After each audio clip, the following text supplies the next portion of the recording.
ఇక శ్రీవారి లడ్డూ ప్రసాదానికి గల చరిత్ర ప్రాధాన్యాన్ని దృష్టిలో ఉంచుకొని తిరుమల తిరుపతి దేవస్థానం కీలక నిర్ణయం తీసుకుంది. లడ్డూల తయారీ ఖచ్చితంగా ఎప్పుడు ప్రారంభించారనే స్పష్టమైన సమాచారం టీటీడీ వద్ద ఇంతవరకు లేదు. సుమారు 310 సంవత్సరాలు అవుతున్నట్లు తాజాగా ఓ నిర్ధారణకు వచ్చినట్లు తెలుస్తోంది.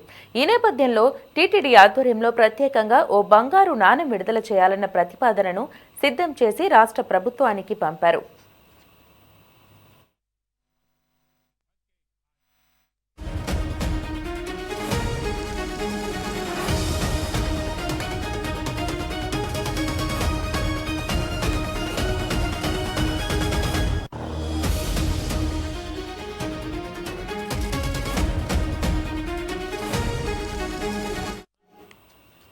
ప్రభుత్వం నుంచి అనుమతి రాగానే బ్రహ్మోత్సవాల సందర్భంగా స్వామివారికి పట్టు వస్త్రాలు సమర్పించేందుకు వచ్చే ఏపీ సీఎం చంద్రబాబు చేతుల మీదుగా నాణెం విడుదల చేసేందుకు టీటీడీ ఉన్నత అధికారులు ప్రయత్నిస్తున్నట్లు సమాచారం.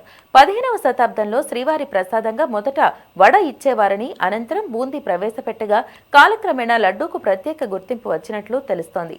తదనంతరం 1803లో బ్రిటిష్ వారు శ్రీవారి ఆలయంలో ప్రసాదాల విక్రయాలు ప్రారంభించారు.